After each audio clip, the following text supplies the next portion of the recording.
निहारिका रत्न श्री 105 विजयमती माता जी की, जैन धर्म की जिनवानी माता की।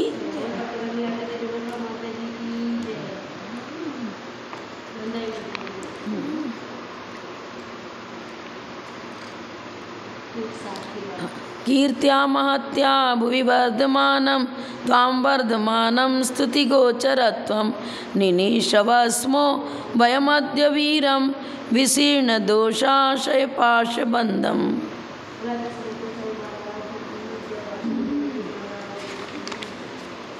55 नंबर दोनों पुस्तक से देखेंगे पहले। नाना सदेकात्म समाश्रयं चेद अन्यत्वमद्विष्ट मनात्मनो क्व विकल्प शून्यत्व मवस्तु नश्चेत् तस्मिन्नमेये क्व खलु प्रमाणम्।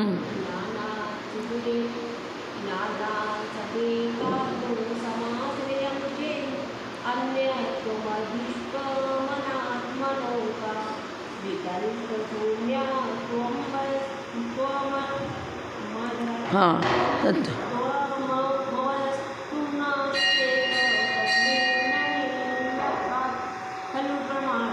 ये क्या ना विशेषण, जैसे शून्य में त्व प्रत्यय लगा दिया है तो शून्यत्वम प्रथमा विभक्ति एक वचन, विकल्प मवस्तु नश्चेत् तस्मिन् में ये क्व खलु प्रमाणम है। विकल्प शून्यत्वम संधि विच्छेद करेंगे तो अवस्तु न षष्ठी विभक्ति एक वचन, चेत तो आधा हो जाएगा चेत, तस्मिन अब ये द्वित्व हो गया है लेकिन तस्मिन व्याकरण की दृष्टि से तस्मिन में नाम हलंत हो जाएगा और निकलेगा अमेये। विकल्प शून्यत्वम अवस्तुनः चेत तस्मिन अमेये संधि विच्छेद करेंगे तो अर्थ लगाते हैं इसमें। क्या बताया था कल, ये अन्य मत सामान्य से अद्वैतवादी जो है ना उनका खंडन कर रहे हैं। तुम सामान्य से सर्वथा अद्वैत मानोगे तो जो नाना पदार्थ हैं अलग अलग अपने अपने अस्तित्व के लिए पदार्थ, अब तुम अद्वैत मानोगे तो सब मिलकर एक हो गए।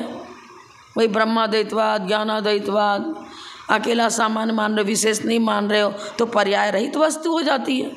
विशेष मतलब पर्याय, तो वो तो बनेगा नहीं। यदि सामान्य नाना सत और एक आत्मा के समाश्रय वाला है तो वह सामान्य भिन्नत्व रूप है या अभिन्नत्व रूप। कल प्रश्न किया था ना हमारे आचार्य ने कि तुम्हारा जो सामान्य है ये बताओ कि वो नाना सत और एक सत, नाना सत रूप है कि एक सत रूप है। नाना सत में तो अद्वैत बनेगा ही नहीं। अलग अलग प्रत्येक पदार्थ अपने अपने अस्तित्व के लिए हुए। 10 पेंसिलें रखी हैं, प्रत्येक पेंसिल का अपना अपना अस्तित्व है, लेकिन सामान्य से हम कह रहे हैं कि ये सभी पेंसिल हैं।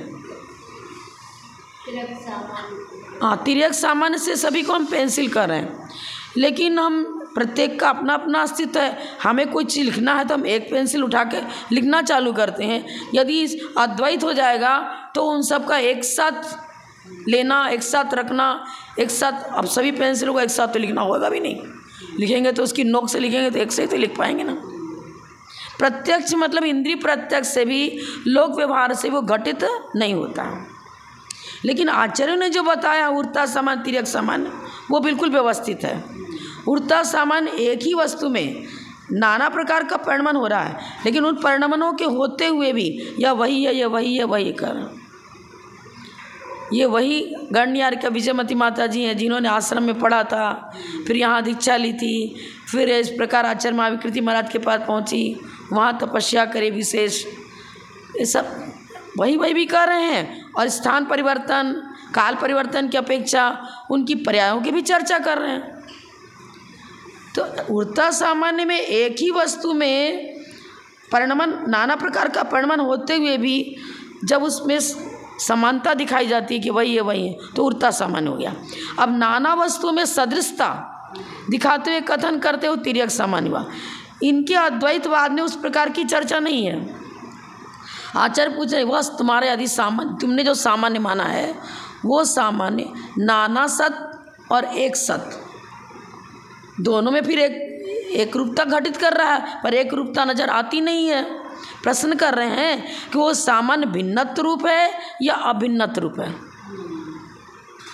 इस पढ़ी वाली पुस्तक में अन्वय सहित दिया ना, सामान्य तुम्हारा जो अन्यत्व माने भिन्न और अदृष्टम माने अभिन्न। अन्यत्व का अर्थ हुआ भिन्न और अदृष्टम द्वित्व नहीं है, अभिन्न है। और लगा दिया नए समाज। दृष्टम माने भिन्नता, अदृष्टम माने अभिन्नता। तो तुम्हारा सामान्य भिन्नत्व रूप है या अभिन्नत्व रूप है? अनात्मनो यदि सर्वथा भिन्न सर्वथा अभिन्न मानो तो वस्तु के स्वरूप की व्यवस्था बनती नहीं है। व्यक्ति तथा सामान्य दोनों के अनात्मपना माने दोनों का स्वरूप नहीं बनेगा। अकेला सामान्य मान लिए तो क्या होगा? वस्तु के अंदर जो विशेष पर्याय बन रही हैं वो घटित नहीं होंगी। तुम्हारा पुत्र उत्पन्न हुआ, उस समय इतना सा था, अब आपने पाल पोस के बड़ा किया, अध्ययन किया, ये सारी जो परिणमनशीलता है वो भिन्नता भी दिखा रही है और अभिन्नता भी दिखा रही है। अब तुम सर्वथा अभिन्न मानो तो बालक बालक ही बना रहेगा, वो बड़ा हो ही नहीं सकेगा। अध्ययन, ज्ञान का विकास, शरीर का विकास आदि जो उसकी सारी व्यक्तित्व कर्तृत्व उसका जो अनेक रूप में पनप रहा है, दृष्टिगत हो रहा है, वो कैसे घटित होगा? विशेषता भी तो दिख रही ना बालक के अंदर। पढ़ लिख कर क्या विशेष ज्ञान उसके अंदर अब नजर आने लगा, पहले नहीं था। अब विशेषता को ना मानो कैसे? अपने जीवन में भी घटित नहीं हो रहा है, लोक व्यवहार में भी घटित नहीं हो रहा है। हम पहले कहाँ किस रूप में थे, अभी किस रूप में है? विशेषता आई कि नहीं आई? अब विशेषता को स्वीकार न करो, अकेला सामान मानो तो हाँ जीव तो वही है, जीव वही है, पर आयु भी बढ़ रही है उसकी। आयु के अनुसार से उसके शरीर की ग्रोथ, लंबाई, चौड़ाई आदि बढ़ रही है। इंद्रियों का भी अंदर जैसे वृद्धावस्था आ गई, अब इंद्रियां शिथिल भी हो रही हैं। तो विशेषता सहित सामान्य को स्वीकार करो। यहाँ आचार्य बोल रहे हैं अकेला व्यक्तित्व या अकेला सामान्य माने दोनों के अनात्मा, अनात्मा माने दोनों का स्वरूप घटित नहीं होगा। दोनों अपने आत्म माने स्वरूप, दोनों का ही स्वरूप अनात्म अर्थात विघटित हो जाएगा, स्थिर नहीं रहेगा। समझ में आया? व्यक्ति तथा सामान्य दोनों की अनात्मा होने पर माने अकेला पर्याय मान लो तो भी घटित नहीं होगा, अकेला ध्रुव अर्थात अद्वैत मानो तो भी घटित नहीं होगा। सामान्य का मतलब अभेद विवक्षा, व्यक्ति का मतलब भेद विवक्षा, वस्तु भेदात्मक है। सर्वथा अभेद मानो तो बालक में बुद्धि का विकास, उसकी चर्या, उसका खान पान, उसका कर्तव्य व्यक्तित्व सब बदलता हुआ दिख रहा है। तो अकेला अभेद मानो तो भी नहीं बनेगा और सर्वथा भेद मानो तो भी नहीं बनेगा। व्यक्ति का मतलब भेद, सामान्य माने अभेद। सर्वथा अभेद में वस्तु का स्वरूप नहीं ठहरता, फिर अदृष्ट कहाँ रहेगा? सर्वथा अभेद तुम्हारा कहाँ ठहरता है? यदि अवस्तु को कर ठीक है, वस्तु स्वरूप नहीं बनता तो मत बनने दो। हम अवस्तु को भी विकल्प शून्यता आती है। अवस्तु कर हो जाने दो, अवस्तु, अरे अवस्तु हो जाएगा तो विकल्प शून्यता माने भेदाभेद रूप में तुम भेद को स्वीकार नहीं कर रहे हो तो शून्यता का प्रसंग आ जाएगा। क्योंकि सर्वथा सामान्य किसी के दृष्टिगोचर होता नहीं है, वो शून्यता को प्राप्त हो जाएगा। सर्वथा विशेष मानो तो वो भी सर्वथा विशेष भी दृष्टिगत नहीं होता है। हम पुत्र को पुत्र ही करें, भले उम्र बढ़ रही है, उसके प्रकार उसकी पर्याय में विविधता नजर आ रही है, पर्याय में विविधता नजर आ रही है, पर द्रव्य तो वही है, इसलिए नहीं बनेगा। क्या इसमें बता रहे हैं? क्योंकि हम शॉर्ट में भी अच्छी तरह समझना चाह रहे हैं। क्या बताया श्लोक में? नाना माने भिन्न है, नाना सत, नाना सत को भी एकात्म समाश्रय, एक के समाश्रय से भी स्वीकार कर रहे हो, माने अद्वैत रूप में स्वीकार कर रहे हो। नाना सत का मतलब क्या हुआ? पर्यायों की अपेक्षा नानापना, भिन्नता दिख रही है और पदार्थ भी अनेक हैं, द्रव्य भी अनेक और उस द्रव्य में होने वाली पर्याय भी अनेक। और तुम सर्वथा अद्वैत मानो तो एक के समाश्रय से वो कैसे बनेगा, घटित नहीं हो सकता। क्यों? अब प्रश्न किया दूसरे लाइन में, अन्यत्वम अदिष्टम। प्रश्न कर रहे हैं कि तुम्हारा जो अद्वैत रूप में जो सामान्य स्वीकार किया गया है, आचार्य प्रश्न कर रहे हैं कि जिसका तुमने जिस सामान्य का आश्रय लिया है वो सामान्य बताओ कि एक रूप है कि अनेक रूप है। कल बताया था ना, वो सत्ता सामान्य एक सदात्मा एक द्रव्यत्व, हाँ बताया था। द्रव्य को भी अद्वैत रूप में स्वीकार कर दो, सभी द्रव्य एक रूप नहीं है, और गुण को भी एक रूप स्वीकार कर दो, गुण भी सब एक नहीं है, ज्ञान दर्शन सुख आदि गुणा नहीं। तो एक गुणात्मा एक कर्मत्व एक द्रव्यात्मा नहीं बनेगा ना, क्योंकि भिन्नता भी है और अभिन्नता भी है। तिर्यक सामान्य की अपेक्षा अभिन्नता नजर आ रही है, पर उड़ता सामान्य लेंगे तो उड़ता सामान्य एक में ही घटित किया जाता है। वस्तु अनेक है तो उसको अनेक भी स्वीकार करो। महासामान्य एक सत्ता मात्र स्वीकार करते हो तो नाना प्रकार के जीव दुनिया में अलग अलग दिख रहे हैं, उनकी चर्या अलग अलग दिख रही है, उनका कार्य अलग अलग दिख रहा है, कैसे बनेगा? बन ही नहीं सकता। विकल्प शून्यम, भेद विवक्षा को नहीं स्वीकार करने पर शून्यता का प्रसंग आता है। पेज नंबर 75 में देखो नीचे, यदि सामान्य को वस्तुभूत न मानकर अवस्तु लिखा था ना इसने, विकल्प शून्यत्वम अवस्तुना, विकल्प से शून्य माने भेद विवक्षा से रहित सामान्य को स्वीकार करो तो अवस्तु होता है। अन्यापोरूप ही इष्ट किया गया, फिर तो बौद्ध का मत हो गया कि कुछ नहीं है नहीं है नहीं है, अवस्तु। बौद्ध वस्तु का अस्तित्व स्वीकार नहीं करता है, वो मात्र पर्याय को स्वीकार करता है और नष्ट नष्ट बताता है, तो अवस्तु हो गया ना। तो बौद्ध मत में जैसे अन्यापोरूप, अन्य बौद्ध मत ने अन्यापो को इष्ट विषय बनाया था, तो तुम्हारा जो यह अद्वैत है ना सत्सामान्य, वो तो बौद्ध जैसा ही हो गया। फिर अकेला सामान्य मानने वाले का खंडन किया कि तुम्हारा मत तो फिर बौद्ध मत से मिलने लग गया, क्योंकि दो प्रकार का सामान्य स्वीकार करना पड़ेगा, उड़ता सामान्य और तिर्यक सामान्य। तुम अद्वैत रूप में सामान्य स्वीकार कर रहे हो, कैसे बनेगा? फिर तो शून्यता का प्रसंग आता है। शून्यता को मानने वाला कौन है? बौद्ध, वही हो गया। फिर तो अन्यापो रूप ही बौद्धों ने स्वीकार किया था ना, वो अन्यापो को मानता है, फिर उसका विषय इष्ट हो जाता है।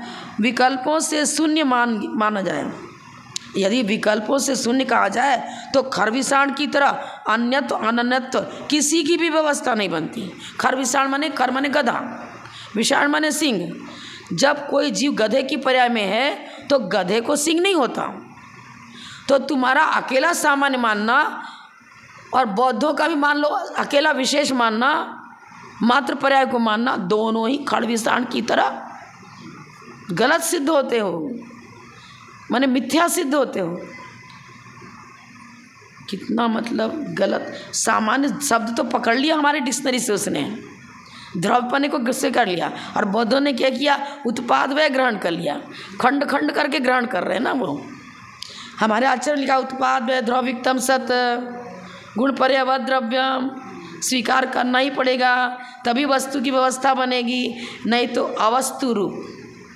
अकेला सामान्य भी अवस्तु रूप और अकेला विशेष भी अवस्तु रूप, दोनों को सापेक्ष ग्रहण करो।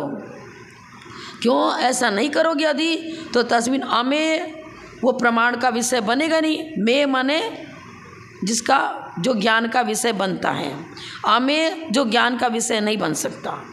मे कहो चाहे गे कहो, प्रमाण में माप शब्द है ना, मूल्यांकन करना, मापतोल करना, तो वस्तु के स्वरूप का मापतोल ज्ञान से होता है। और ज्ञान का विषय कौन पदार्थ बनेगा? जो अनेक धर्मात्मक वस्तु है वो। और तुम लोग अनेक धर्मात्मक मान ही नहीं रहे हो, गुण पर्याय दोनों को सापेक्ष स्वीकार करते नहीं हो, तो क्या अमेय किसी भी प्रमाण का विषय नहीं बनता है। सर्वथा एक रूपता मानने पर, सर्वथा सामान्य सर्वथा विशेष मानने पर अमेय प्रमाण का विषय कोई भी पदार्थ नहीं बन पाता। को प्रमाणम, तुम्हारे सिद्धांत को प्रमाणता नहीं मिलती, प्रमाणता सिद्ध नहीं होती। कहाँ प्रमाणता सिद्ध हो सकती है? किसी प्रकार प्रमाणता सिद्ध नहीं होगी। ये बात है, आ गया ना समझ में? अब 56 नंबर देखेंगे। व्यावृत्तिहीनान्वयतो न सिद्धेत विपर्ययेऽप्यदिष्टयेऽपि साध्यम अतत् व्युदासा विनिवेशवाद पराभ्युपेतार्थ विरोधवाद। सिद्धेत विपर्ययेऽप्यदिष्टये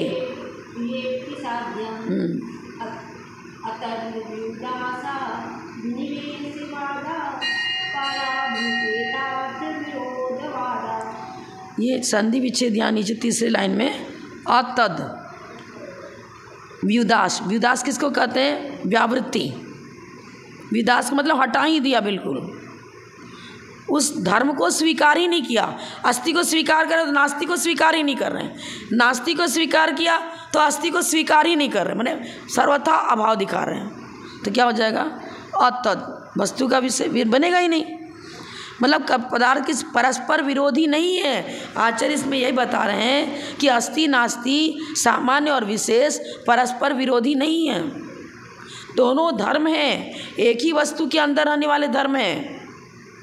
क्योंकि जिस समय अस्थि ठहरा रहे हैं उस समय नास्ति भी साथ साथ ज्ञान का विषय बन रहा है। जब हम कह रहे हैं कि हम मनुष्य हैं तो क्लियर तो हो रहा है कि हम तिर्यंश देवनारकी नहीं है। यह बालक है तो सिद्ध तो हो रहा है कि बालक है अर्थात युवा, और वृद्ध रूप पर्याय अभी इसमें नहीं है।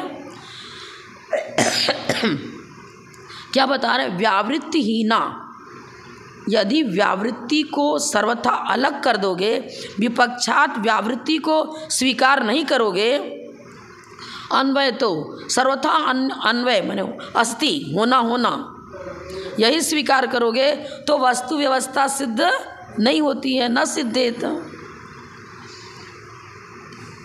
अन्वय से देख लो, इसमें अन्वय देते हैं ना, जल्दी समझ में आएगा।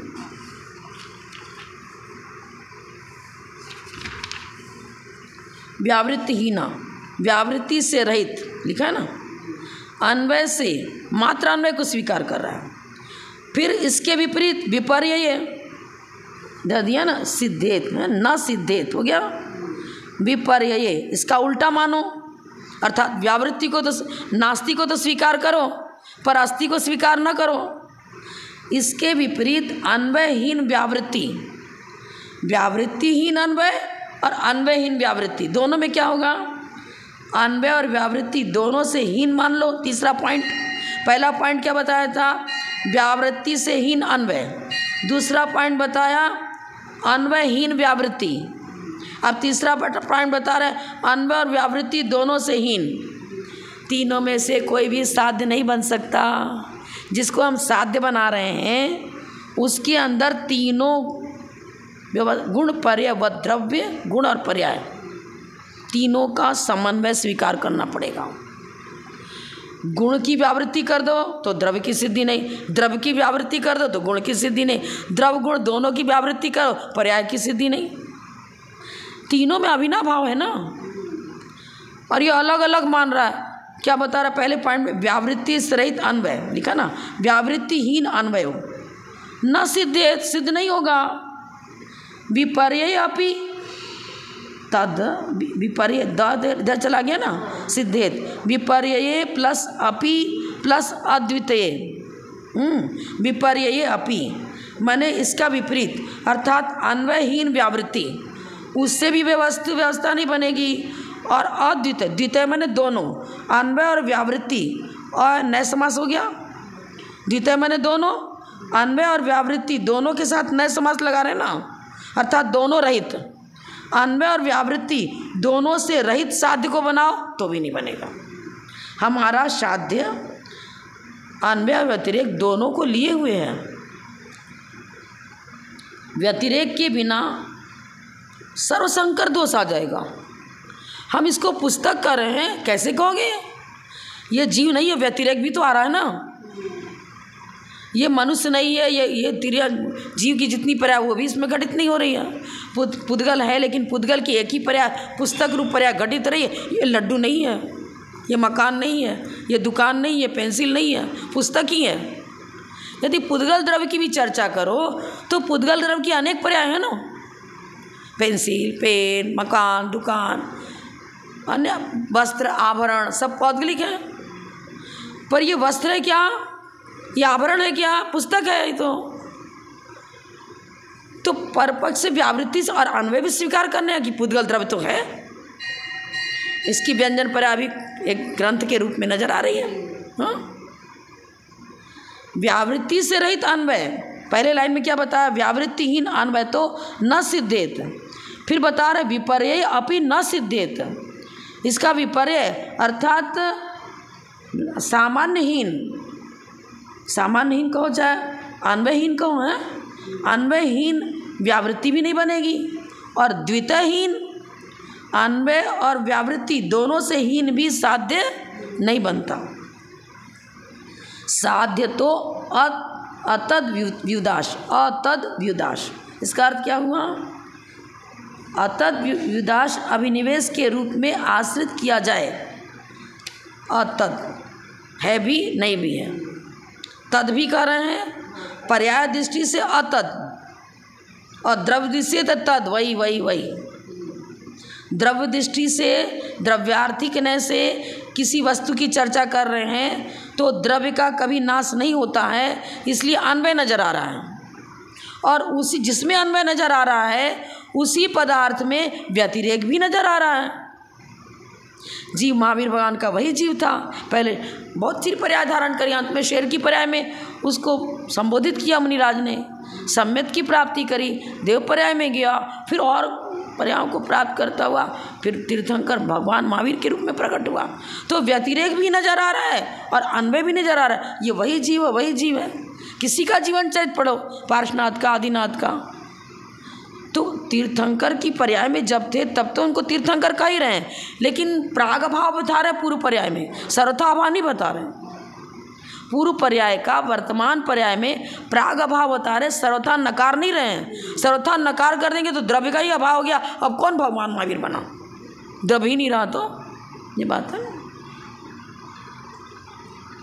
इसका डिटेल पढ़ो आप, टीका में देखो आप। ये पहले तो अन्वय में, अन्वय का पूरा हो गया क्या, पराभ्युपेतार्थ बौद्धों के द्वारा स्वीकृत अर्थ के विरोधवाद का प्रसंग आता है। पर मैंने दूसरा बौद्ध मत लिया, उन्होंने अभ्युपेत स्वीकार किया था, किस रूप में, नास्ति के रूप में पदार्थ को स्वीकार किया था बौद्ध ने, और ये सर्वथा अस्थि के रूप में स्वीकार कर रहा है, सर्वथा सामान्य नहीं बनेगा ना। जिनके यहाँ दो प्रकार का सामान्य है, टीका देखो, एक पर दूसरा अपर। पर माने द्रव्य भिन्न, द्रव्य अलग है, तिर्यक सामान्य, दो पदार्थ अलग अलग है। मैं विमल प्रभा हूँ, आप सुमैत्री श्री हो। अब क्या हुआ ना, दोनों का अस्तित्व अलग अलग है, लेकिन दोनों ही स्त्री पर्याय में हैं और साध्वी हैं। किसी अपेक्षा समानता दिख रहा है ना, साध्वी व्रत नियम, व्रती हैं, त्यागी हैं, ठीक है, महाव्रती अणव्रती अलग है, अलग भी दिख रहा है। तो दो भिन्न द्रव्यों में हम तिर्यक सामान्य की अपेक्षा समानता दिखा रहे हैं कि सभी स्त्री पर्याय में हैं, सफ़ेद साड़ी ही पहनती हैं और सब ने कुछ न कुछ अपना अपना व्रत ग्रहण किया है। एक पर दूसरा अपर, अपर में उड़ता सामान्य, पर नहीं है। अपर माने द्रव्य वही है, द्रव्य भिन्न नहीं है, लेकिन पर्याय क्रम से एक उत्पन्न हो रही है, एक विघट रही है। पर माने द्रव्य भिन्न, पर अपर माने द्रव्य अलग नहीं है, एक में ही अनेकता दिख रही है, एक में ही अनेकता दिख रही है और वहाँ अनेकों में एकता दिख रही है। तिर्यक सामान्य में अनेकों में एकता दिख रही है, उड़ता सामान्य में विविध पर्यायों में भी एकता दिख रही है। एक ही वस्तु के विविध पर्यायों में एकता दिख रही है, एक ही वस्तु के विविध पर्यायों में एकता दिख रही है, वो उड़ता सामान्य। और नाना वस्तुओं में तिर्यक सामान्य की अपेक्षा सदृशता दिख रही है, नाना वस्तु में रहने वाली सदृशता, और एक ही वस्तु के अंदर जो नाना पर्याय बन रही है उन नाना पर्यायों में भी एकता, वही है। यहाँ तो एकता दिखा रहा है। एकत्र प्रतिविज्ञान, सादृश्य प्रतिविज्ञान पढ़ा था ना परीक्षा में, वो सर्वथा एक मानो तो नहीं बनेगा। जिनके यहाँ दो प्रकार का सामान्य है, एक पर दूसरा अपर, उनके यहाँ पर सामान्य सत्ता नाम का जो साध्य नहीं है, सामान्य सत्ता का है जो साध्य नहीं है, क्योंकि असद की व्यावृत्ति के बिना, क्या लिख रहे हैं, पर पक्ष की व्यावृत्ति के बिना, असद मने मैं मनुष्य हूँ, तिर्यंच नहीं हूँ, तो तिर्यंच की अपेक्षा असद हो गया ना। मैं नारकी नहीं हूँ, मैं देव नहीं हूँ, असद की व्यावृत्ति करनी पड़ेगी, जो नहीं है उसकी व्यावृत्ति करनी पड़ेगी ना। हम मनुष्य हैं, इसका मतलब हम तिर्यंच देव नारकी नहीं है। असद की व्यावृत्ति के बिना केवल सत, इस अन्वय से ही सिद्ध हो जाएगा, जिससे सत और असत का संकर दोष से सिद्धि का प्रसंग आएगा। आचार्य कह रहे हैं कैसे बनेगा, सर्व संकर दोष आ जाएगा। सर्व संकर दोष होने पर अब पहचानोगे कैसे, किसको तो आम कहेंगे, किसको केला कहेंगे, किसको लीची कहेंगे। अरे सर्व संकर दोष, तुम तो एक मान रहे हो ना, असत की व्यावृत्ति स्वीकार नहीं करते हुए भी अन्वय ठहरा रहे हो। अरे वही तो है, ये भी तो द्रव्य है, ये भी तो द्रव्य है, ये भी तो द्रव्य, अरे द्रव्य कह रहे हैं। उसने क्या उदाहरण दिया, पहले भी एक बार पहले उदाहरण आया था ब्रह्माद्वैतवाद में कि भाई वो पदार्थ जल रखा हुआ सही पदार्थों में, चंद्रमा तो एक है पर अनेकों में भी एक है ना। इसी तरह दुनिया में चराचर सारे पदार्थ दिख रहे हैं, सब ब्रह्मा जी की पर्याय। आचार्यों ने कह दिया यदि ब्रह्मा जी की पर्याय, रिफ्लेक्स गोलाकार ही है, देखो चंद्रमा का, हाँ और क्या, देखो चंद्रमा गोलाकार है ना, तो छाया जो जिसकी रिफ्लेक्स पड़ रही जल में वो सब गोलाकार और एक जैसी है ना। और यहाँ तो अलग अलग आकार वाले पदार्थ दिख रहे हैं। ये टेबल का आकार अलग, इसका आकार अलग, माइक का आकार अलग, पुस्तक का आकार हम अलग, उसमें कहाँ अलग अलग आकार दिख रहा है, खंडित हो गया ना प्रत्यक्ष से ही। आचरण सर्वसंकर दोष आ जाएगा, मतलब यदि हम विपक्षात व्यावृत्ति को स्वीकार न करते हुए मात्र अन्वय को स्वीकार करेंगे तो सर्वसंकर दोष आ जाएगा। सर्वसंकर माने सब एक हो गए, लीची को आम कह दो, आम को लीची कह दो, कुछ भी किसको कुछ भी कह दो, सब एक हैं। वो तो टकेसर भाजी और टकेसर खाजा, वो एक कहानी आती है ना, कौन सा हमारा सुनाते थे, बड़ी माता ही सुनाते थे वही हो जाएगा। सत के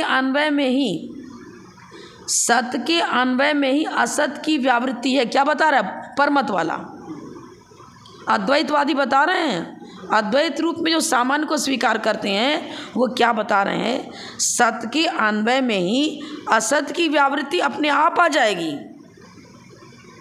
अपने आप, अन्वय का मतलब अस्ति।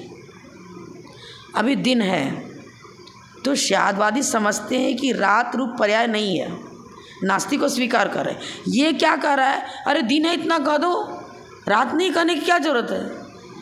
पर रात्रि अंधकार रूप कार्य को करती है और दिन में प्रकाश होता है, सूर्य का उदय होता है। अर्थ क्रिया दोनों की अलग अलग है। अंधकार में नेत्रेंद्रिय काम नहीं करता और प्रकाश होने पर नेत्रेंद्रिय काम करती, पदार्थ हमें दिखने लगते हैं। दोनों की अर्थ क्रिया अलग है, फिर हम सर्वथा असत कैसे स्वीकार करेंगे। अंधकार का कार्य अलग, प्रकाश का कार्य अलग। प्रकाश होते ही आंखों से पदार्थ दिखने लग जाते हैं और अंधेरा में नहीं दिख पाता है, फिर टॉर्च जलाना पड़ता है, प्रकाश तो करना ही पड़ेगा। यदि दोनों सर्वथा एक हैं तो दोनों का कार्य एक होना चाहिए। जैसे प्रकाश में वस्तु नेत्रेंद्रिय से स्पष्ट गोचर होती है, वैसे अंधकार में भी स्पष्ट गोचर होना चाहिए।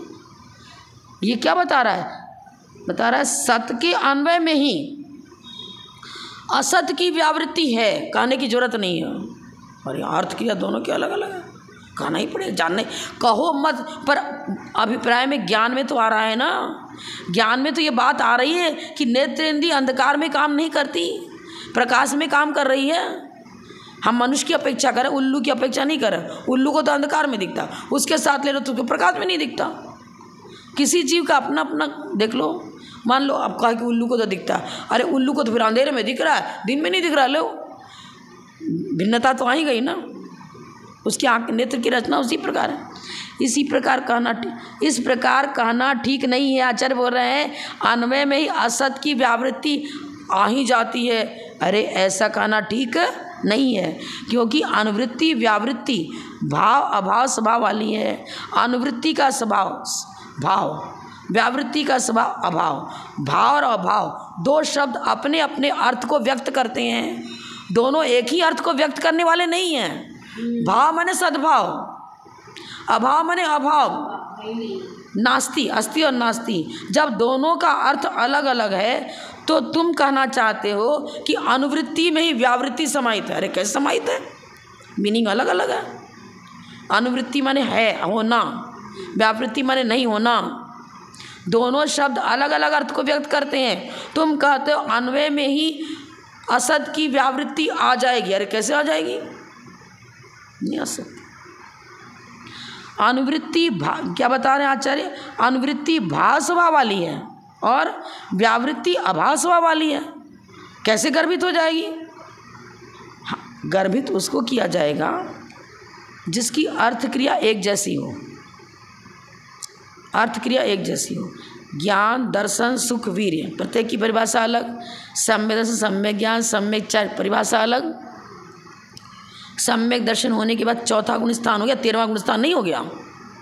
सर्वथा एक में मान लेंगे तो जो सम्यक दर्शन वही तो सम्यक ज्ञान, वही तो सम्यक चार। अरे पर्याय की अपेक्षा विविधता है। किसी को चौथे गुण स्थान में छायिक सम्यक दर्शन हो गया पर चारित्र छायिक नहीं हुआ। एक ही द्रव्य है वो तो, जीव वही है जिसने छायिक सम्यक दर्शन को प्राप्त किया, ज्ञान भी छायिक हुआ, जीव तो वही रहा लेकिन पर्याय उस चौथे गुण स्थान में छायिक सम्यक दर्शन प्राप्त कर लिया था। जब 13वें गुण स्थान में पहुंचा, जब केवल ज्ञानी बना और यथाख्यात चारित्र की प्राप्ति हुई, मतलब 11वें 12वें में यथाख्यात चारित्र है, लेकिन 13वें गुण स्थान में तो अनंत चतुष्टय एक साथ जो प्रकट होता है वो 13वें में प्रकट होता है। 11वां 10वां तो रह गया ना 12वें गुण स्थान तक। विविधता भी दिख रही और एकता भी दिख रही ना, वही मुनिराज 13वें गुण स्थान में पहुंचे।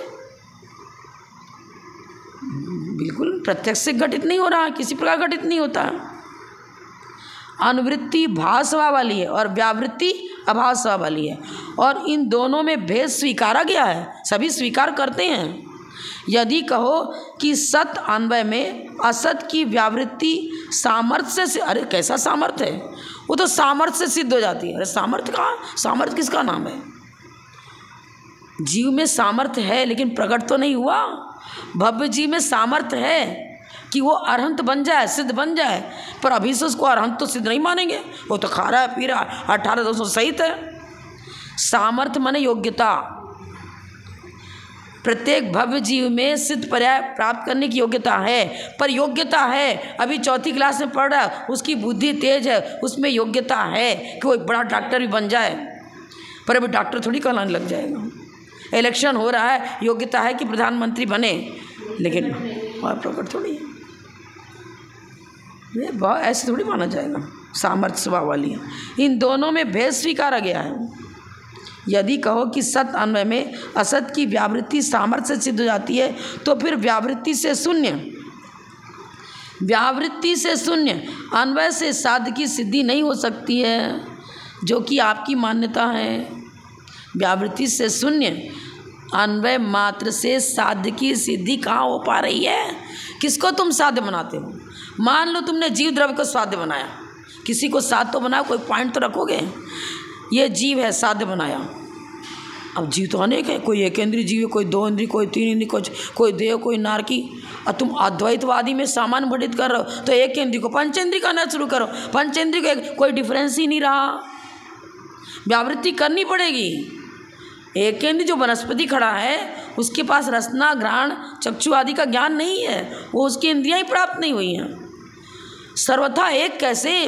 प्रत्यक्ष में भिन्नता दिख रही है, जीवों में भी नाना प्रकार की भिन्नता दिख रही है। कहाँ से दिखेगा, कहाँ से मानोगे ऐसा? व्यावृत्ति से शून्य अन्वय मात्र से मतलब साध्य की सिद्धि नहीं हो सकती। प्रत्येक साध्य अस्ति नास्ति दोनों धर्मों को लिए हुए ही सिद्ध होगा, क्योंकि उसका स्वरूप ही वैसा है, जो कि अपनी मान्यता है, जो आपकी मान्यता है। जिनेंद्र की मान्यता क्या है? बस सप्तभंगी न्याय से वस्तु को सिद्ध किया है। इससे द्रव्यत्व आदि रूप अपर सामान्य द्रव्य इत्यादि अन्वय से अद्रव्य आदि व्यावृत्ति से रहित हो जाने के कारण सिद्ध नहीं होते हैं। द्रव्यत्व, अब द्रव्यत्व में गुण हमारे में भी है और आप में भी है, दोनों में है। लेकिन मेरा जो स्वचतुष्टय से द्रव्यत्व है वो आपके अंदर स्वचतुष्टय से घटित नहीं होगा। मेरे में स्वचतुष्टय घटित नहीं होगा। मेरा स्वचतुष्टय मेरे साथ, आपका स्वचतुष्टय आपके साथ एक दूसरे का परस्पर कथन करें तो आपका स्वचतुष्टय मेरे लिए परचतुष्टय है। हाँ, स्वचतुष्टय बनेगा ही नहीं। अन्वय से अद्रव्यत्व आदि की व्यावृत्ति से रहित हो जाने का सिद्ध नहीं हो सकता। सामर्थ्य से यही सिद्ध होता है कि अद्रव्य आदि व्यावृत्ति से सहित होने से ही द्रव्य आदि से अन्वय रखते हैं, जिससे द्रव्यत्व आदि सामान्य की सिद्धि होती है। मतलब इस लाइन को पढ़ने से शायद आपको ना समझ में आता हो, लेकिन अद्रव्य का मतलब द्रव्य का अभाव, ये नहीं बता रहे।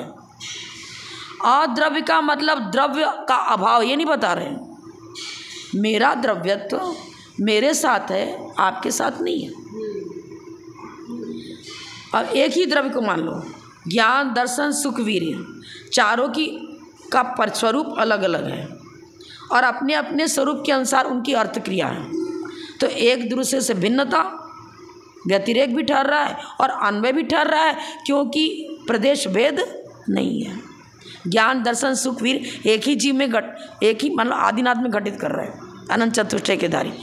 अब वो आदिनाथ में एक ही जीव में तो चारों गुण घटित हो रहे हैं, चाहे ज्ञान, चाहे दर्शन, चाहे सुख, चाहे वीर। तो अन्वय भी है, बिना व्यतिरेक के अन्वय सिद्ध नहीं किया सकता है और अन्वय के बिना व्यतिरेक सिद्ध नहीं किया सकता है। सापेक्ष हैं दोनों धर्म, परस्पर सापेक्ष हैं। हम पंचेंद्रिय जाति नाम कर्म के उदय से सहित भी हैं, मनुष्य गति नाम कर्म के उदय से सहित भी हैं और पंचेंद्रिय में भी पर्याप्त नाम कर्म के सहित है और निवृत्त पर्याप्त अवस्था नहीं, पर्याप्त नाम कर्म उदय में चल रहा है। बहुत सारे पॉइंट लेने पड़ेंगे और प्रत्येक पॉइंट अपने अपने अर्थ को व्यक्त करेगा, एक दूसरे के अर्थ को व्यक्त नहीं करता है और एक में ही घटित हो रहा है। हम पंचेंद्रिय भी हैं, मनुष्य भी हैं और पर्याप्त नाम कर्म के उदय सहित भी हैं, कर्मभूमिज मनुष्य हैं, भोगभूमिज नहीं हैं, भरत क्षेत्र के हैं, विदेश क्षेत्र के नहीं हैं। कई चीज़ ले लो ना, भरत क्षेत्र के वो भी मतलब अब जम्बू द्वीप के हैं, धातकी खंड द्वीप के नहीं हैं, है नहीं, दोनों घटित हो रहा है ना। जिसको भी आप साध्य बनाओगे वो साध्य अनेक धर्मात्मक है। प्रमाण का विषयभूत पदार्थ ही साध्य बनता है, जो प्रमाण का विषयभूत पदार्थ नहीं वो साध्य बनता ही नहीं है। और प्रमाण का विषयभूत पदार्थ कौन बनेगा? एक धर्मात्मक नहीं बनेगा। अनेक धर्म जिसमें वस्तु अनेक धर्मात्मक है, यही प्रमाण का विषयभूत पदार्थ बनेगा, यही साध्य बनेगा। ये चीज़ है जो कुछ लोग विपर्य होने पर अर्थात अन्वय से हीन, अब देखो अन्वय से हीन व्यावृत्ति को, वो भी गलत हो जाएगा। अन्वय से हीन व्यावृत्ति के द्वारा सामान्य की प्रतीति करते हैं। बौद्ध मत वाला मात्र व्यावृत्ति को स्वीकार करता है। अरे व्यावृत्ति में ही तो अन्वय आ जाएगा, इसने क्या कहा था? अन्वय में व्यावृत्ति आ जाती है। और बौद्ध मत वाला क्या करे? अरे नास्ति में ही तो अस्थि समाहित है, व्यावृत्ति नहीं है, नहीं है, नहीं है। कोई जीव कौन है? तो देखो दुनिया में जो पदार्थ दिख रहे हैं ना, देखो ये भी जीव नहीं है, ये भी जीव नहीं, ये भी जीव नहीं, सबको जीव नहीं है, जीव नहीं। अरे है क्या ये भी तो बताओ। अरे नहीं है, नहीं है, बस उसके बाद जब नहीं है समाप्त हो जाएगा, समझ लो वही जीव है। बात करें कहाँ ये भगवान, क्या होगा? ये तो व्यावृत्ति के द्वारा सामान्य की प्रतीति नहीं हो सकती। मात्र व्यावृत्ति से, व्यावृत्ति के द्वारा सामान्य की प्रतीति करते हैं बौद्ध मत वाले, उसमें विपर्य होने पर भी साध्य की सिद्धि नहीं होती। उसमें भी विपर्य हो रहा है, वो भी नहीं माना जाएगा। साध्य की सिद्धि वहाँ भी नहीं होती है। बौद्ध मत में भी साध्य की सिद्धि नहीं होती है और ये सामान्य से अद्वैत रूप में सामान को स्वीकार कर रहे हैं अद्वैतवादी, उनकी अभी नहीं होती। टाइम हो जा रहा है क्या, अभी हमको कम से कम आधा घंटा लगेगा तब ये पूरा होगा। श्लोक का अर्थ हो गया ना, देखो अतद व्युदाश, अतद, तद माने वही है, अन्वय, अतद माने व्यावृत्ति। यदि व्यावृत्ति का व्युदाश निराकरण कर दिया जाए, सर्वथा उसका हटा दिया जाए, तो क्या विवाद का विषय बन जाएगा। अभिनिवेशवाद मतलब अलग अलग अभिनिवेश, अपना अपना अभिप्राय है, किसी का कुछ अभिप्राय, किसी का कुछ अभिप्राय, तो परस्पर मत खंडित होता है ना। अतद व्युदाश अभिनिवेशवाद के रूप में आश्रित किया जाए तो क्या हो जाएगा, बौद्धों के द्वारा स्वीकृत अर्थ के विरोधवाद का प्रसंग आता है। मतलब अद्वैतवाद सामान्य का विरोध करता है विशेष, बौद्ध और ये सांख्य परस्पर विरोधी हो गए ना। अकेला सत्य को स्वीकार करें तो किसके साथ विरोध आता है, बौद्ध के साथ विरोध आता है। अकेला बौद्ध मत को स्वीकार करो तो इनका विरोध आता है, अकेला सामान मानने का। दोनों ही अपने रूप में पूर्णता को प्राप्त नहीं है, वो भी अपूर्ण, ये भी अपूर्ण। किस अव्याप्ति दोष, असंभव दोष, अतिव्याप्ति दोष, क्या बोलते सर्वसंकर दोष, सारे दोष एक साथ इकट्ठे हो जा रहे हैं। अस्ति नास्ति, एक अनेक, नित्य अनित्य, दोनों एक साथ स्वीकार करो, ये बता रहे हैं। बौद्धों के द्वारा स्वीकृत अर्थ के विरोधवाद का प्रसंग आता है, फिर तुम्हारा मत बौद्ध से विरोधी ठहरता है और बौद्ध का मत तुमसे विरोधी ठहरता है, ये बात है। पर अभ्युत्थित अर्थ विरोधवाद आगे ना, विरोध तुम्हारा पर के द्वारा स्वीकार किया गया जो सिद्धांत है उससे विरोध आता है। सबको स्वीकार में आए तब तो उसको प्रमाणता दी जाएगी। सबके द्वारा जो स्वीकृत हो, निर्दोष मत हो, मतलब जिसमें अव्याप्ति, अतिव्याप्ति, असंभव दोष ना आता हो, जिसमें और भी जो संशय परे अनध्यवसाय दोष ना आता हो, उसी को हम प्रामाणिकता देंगे। सबको कैसे देंगे, दे ही नहीं सकते। हो गया ना पूरा, श्लोक का अर्थ तो पूरा हो गया।